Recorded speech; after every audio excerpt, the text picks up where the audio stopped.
মালদায় স্বর্ণালঙ্কার তৈরির দোকানে দুঃসাহসিক ডাকাতি, আতঙ্ক ব্যবসায়ী মহলে। ডাকাতির ঘটনার কিনারা করতে তদন্তে নামল পুলিশ। এগিয়ে না পিছিয়ে আমরা আছি বর্তমানে আপনার ফোনে, আপনার মনে। আবারও স্বর্ণালঙ্কার তৈরির দোকানে ডাকাতির ঘটনার খবর নিয়ে ফিরে এলাম মালদার খবরে। কিছুদিন আগেই মালদার চাঁচলে সোনার দোকানে ভয়াবহ ডাকাতির ঘটনার রেশ কাটতে না কাটতে আবারও স্বর্ণালঙ্কার তৈরির দোকানে দুঃসাহসিক ডাকাতির ঘটনা মালদায়। এবার ডাকাতির ঘটনাটি ঘটেছে মালদার হবিবপুর থানার বুলবুলচন্ডী এলাকায়। স্বাভাবিকভাবে আতঙ্কিত ব্যবসায়ী মহল। জানা গিয়েছে বুলবুলচন্ডীর অরুণা মার্কেটে স্বর্ণালঙ্কার তৈরির দোকান রয়েছে টিঙ্কু দাসের। সোমবার রাতে দোকান বন্ধ করে বাড়ি চলে যান তিনি। আর সোমবার গভীর রাতে এই দুঃসাহসিক ডাকাতির ঘটনা ঘটে। দোকানের তালা ভেঙে প্রথমে ভেতর ঢোকে 7-8 জনের ডাকাত দল। এরপর দোকানের সিন্ধুক ভেঙে লুটপাট চালায়। ঠিক সেই সময় ওই মার্কেটেরই এক কাপড় ব্যবসায়ী প্রয়োজনে নিজেরা দোকানের কাছে গেলে ঘটনাটি নজরে পড়ে তার। তখন ডাকাত দল তাকে দেখে ফেলে এবং বেঁধে ফেলে আটক রাখে। এরপরই ডাকাত দল লুটপাট চালায় স্বর্ণালঙ্কার তৈরির দোকানে। ডাকাতির শেষে চম্পট দেয় ডাকাত দল। ডাকাত দল চলে যাওয়ার পর ঘটনা জানতে পেরে বেঁধে রাখা ব্যক্তিকে উদ্ধার করেন মানুষ সুজন। এদিকে ডাকাতির ঘটনা জানাজানি হতেই মঙ্গলবার সকাল থেকে চাঞ্চল্য ছড়ায় গোটা এলাকায়।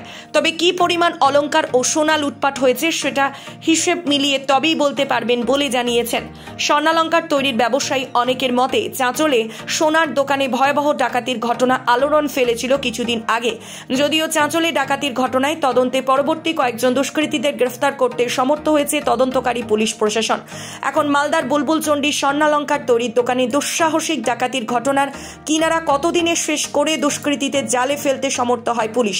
আতঙ্কিত ব্যবসায়ী মহল সেদিকেই তাকিয়ে। দোকান অরুণা মার্কেটের দোকান। আজ আমি গত রাতে আমি কলকাতায় গেছিলাম। আমি ফেরার পথে যখন আমি বহরমপুর থাকি তখন আমাকে পুলিশ প্রশাসন ফোন করেন যে দোকানে ডাকাতি হয়েছে।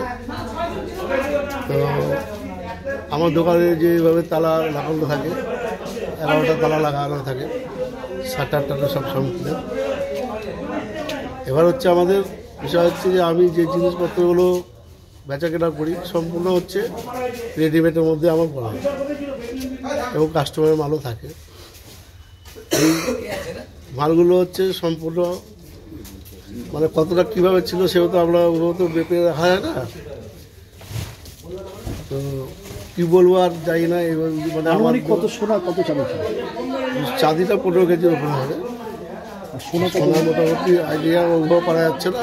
ওই সব কাস্টমার থাকে তো, কাস্টমার ছিল আর আমার কিছু রেডমেড ছিল। সব মিলিয়ে কত টাকার মাল হতো? আনুমানিক এখন তো মোটামুটি 70,000 টাকা কেজি চাঁদি, ঠিক আছে। আর হচ্ছে সোনা তো 71,000 টাকা ভরি। কত ভরি হবে?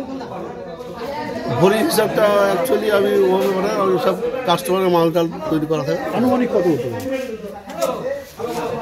আনুমানিক এখন মানে খাতা মেনটেন্সটা ওখানে দেখতে হবে আমার কতটা অর্ডার ছিল। সবই তো এখানে রাখা, আর আমি যেহেতু ছিলাম না। মালদা থেকে স্বপন কুমার চক্রবর্তী রিপোর্ট, বর্তমান সময় বাংলা।